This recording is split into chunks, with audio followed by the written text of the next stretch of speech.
Let's talk about money. Real money is raw materials. Gold, crystals, uranium, cobalt, coltan, oil, and even agriculture. Although agriculture is a profession of soil treatment that produces goods and food needs, at the time when there were no banknotes, we exchanged coins, that is to say gold, silver, and bronze. For essential needs, keep in mind that the real money, the one that has value, is your coins and not your banknotes, which are in fact only paper anchored with numbers. So in itself, my $5 bill has as much numerical value as my $500 bill. We set up the banknote system because on the one hand the materials, that is to say the raw materials, are limited.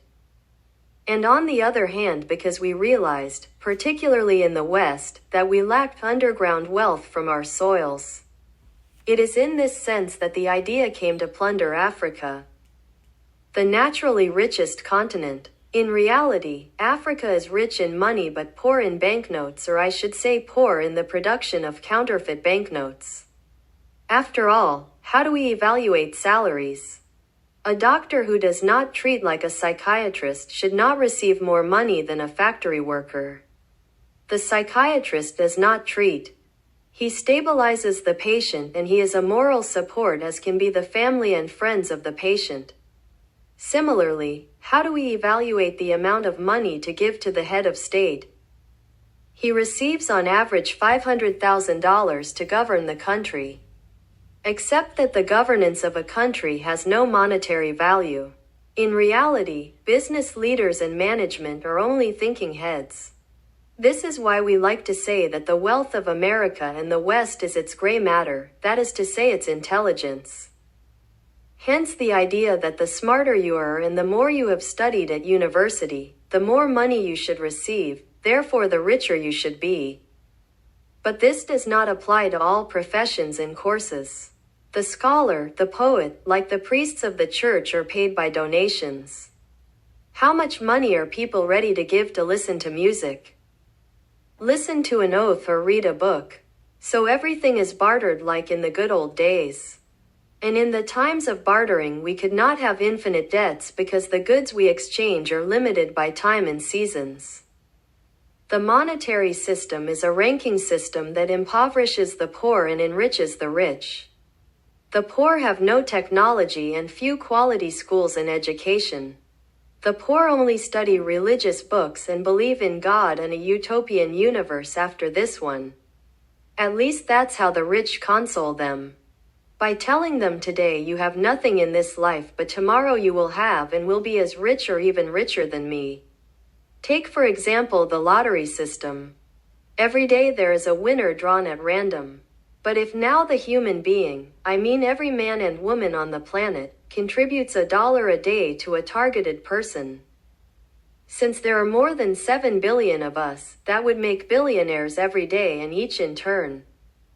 Life is long enough, and the days of the year, which are 365 in number, would make 365 billionaires every year. You just have to target people. There are also banks that propose their ideas of group contribution between family and friends. Where does the state get its money from? Exactly from the taxpayers of the citizens. And it does not get $1 a day. Otherwise, the system that I have just put forward, that is to say, giving money daily to targeted citizens, we already do it, but by giving to the state. In Africa, the state does not receive anything from its citizens because none of its citizens are taxed. And as I said earlier, real money comes from bartering, the exchange of one good for another. The exchange of one raw material for another raw material. The exchange of one need for another need. The money that man first built was gold, then silver and bronze coins. But as I said, these are limited resources and some countries have little. It is mainly Africa that holds and produces gold. It is in this sense that in truth my country, Congo, is the richest country because we hold all the natural wealth and in almost infinite quantities. When we ask the internet about countries with the most abundant mineral reserves, The Congo comes out first with a value larger than the American GDP, then comes Saudi Arabia via its oil network. The Arabs live well thanks to oil and the Saudis do not need to work. Why in this case is this not the case for Africa and the Congo? No one knows. The African gives without expecting anything in return, or simply the African lets himself be plundered by choices of ignorance and powerless government. My message to Africa is, do as the Westerners and their allies. Produce notes via state banks and distribute them more or less for free without effort to your citizens. No one will come and tell you that it is white money or that it is dirty money. My trip to Africa led me to realize the difference in our currencies. First of all, African money is dirty in the literal sense of the term. This implies that we do not renew our money, that our money does not pass or rarely passes through the banks that would allow us to create and recreate new notes. The paper of African notes is dirty because it does not pass through the banks and therefore it is not renewed and does not accumulate. We can count money as we can count citizens. But in Congo many people are not registered, that is to say they do not have state records, identity documents, etc., and at the same time are not able to vote and list in the state that they exist. The money notes are counterfeit. They only have value in the number or figure associated with them. In Africa we have 1,000-franc notes. But 1,000 African francs or 10,000 African francs are worthless, let's say because of inflation. Is it really inflation that is impoverishing Africa? No, certainly not. It is the comparison with other states that is ruining the value of our state's money. In other words, if Westerners become poor, we Africans become poor too, because monetarily speaking it is established that their currency is worth more than ours. If our currency was worth more than theirs, we would be richer. It is a discriminatory system. With 1,000 African francs symbolically, we can accomplish a lot in Africa. But these 1,000 African francs are worthless outside of Africa. Westerners will tell you that your 1,000 francs are worth only $1. What do they base this on? On the military power of their arsenal. So when you do your business with Europeans or Americans, you become losers because your money is worth no more than their toilet paper. What should be done in this case? Closing the African borders as Donald Trump wants for America would be a first option. Fear not, there are countries like Cuba and others that have suffered the embargo for generations and that has not prevented them from living and surviving. Sometimes it is better to stay and be internal like the Biso na Biso. There was a time when the Congolese franc was the best currency. This is how the fight between Muhammad Ali and George Foreman took place in Congo. It was not a question of an exotic destination but a question of a business destination. They came to fight in Congo to collect Congolese francs, which at the time were worth more than dollars and British sterling. So there you have it. What Africa is suffering today are past mistakes, and to better resolve past mistakes we must go back in time and correct at the root what has been poorly maintained.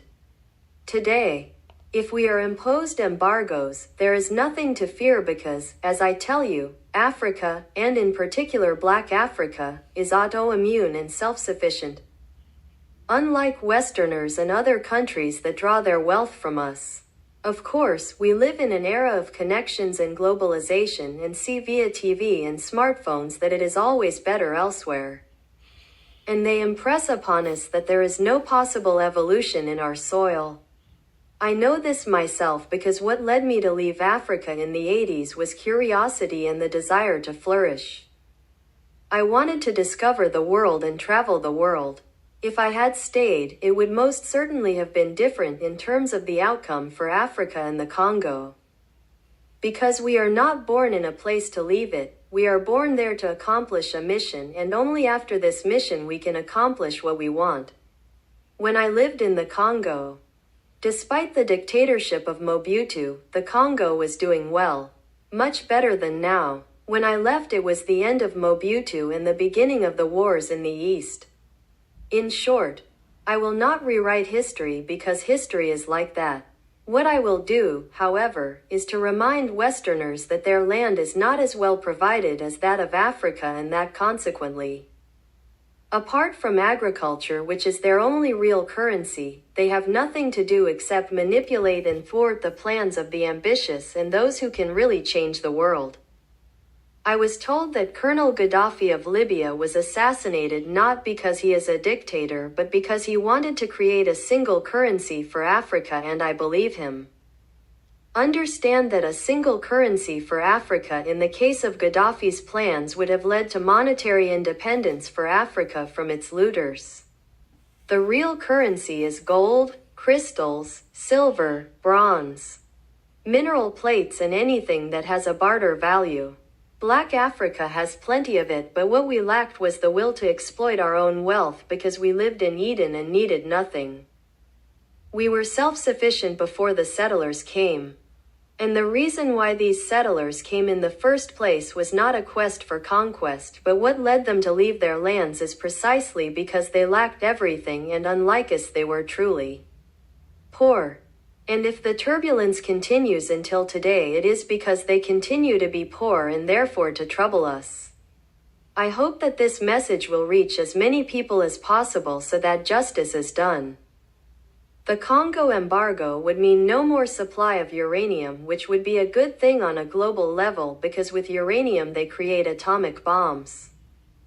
The Congo embargo would also mean no more mass production of TVs, computers, and telecommunications and mobile phones. It would collapse companies like Apple and Samsung, among others, but also NASA, SpaceX, and other technological projects.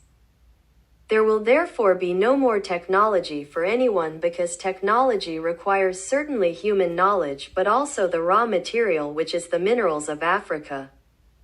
Today we overproduce these things and we renew them every year via updates as if the technological product could not last more than a year.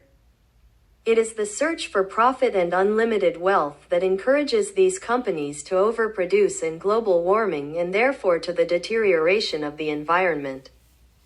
What should our income and wealth be based on? On utility rather than merit, in my opinion. There are things that are useful and things that are useful for a long time. Others that are not useful but to which we give astronomical prices. Have you ever been to auctions? Collectibles at exorbitant prices that are useless except for decoration. In short, you will have understood, just as we should base income on our relationship to society, the country, and the world, we should also review the overbidding of certain products such as houses, cars, plane flights. In short, I know that there is the law of supply and demand as well as the rare and luxurious product factor, but the demand comes from an insatiable society that is never satisfied. Dear African, are you wondering why the richest countries are stockpiling gold and mines? It is because they know what real money is and they fear collapse in the long term, and rightly so. Finally, what is credit and why do we not have it in Africa? Credit is precisely that. It is to give citizens money that does not exist via digitalization and to hope to create this money via reimbursement. In other words, credit is to give wind, that is to say nothing, and to wait for the storm in return. That is to say the real money of the taxpayer that comes from his real efforts and work. Credit therefore creates real money via the reimbursement of a debt that did not exist.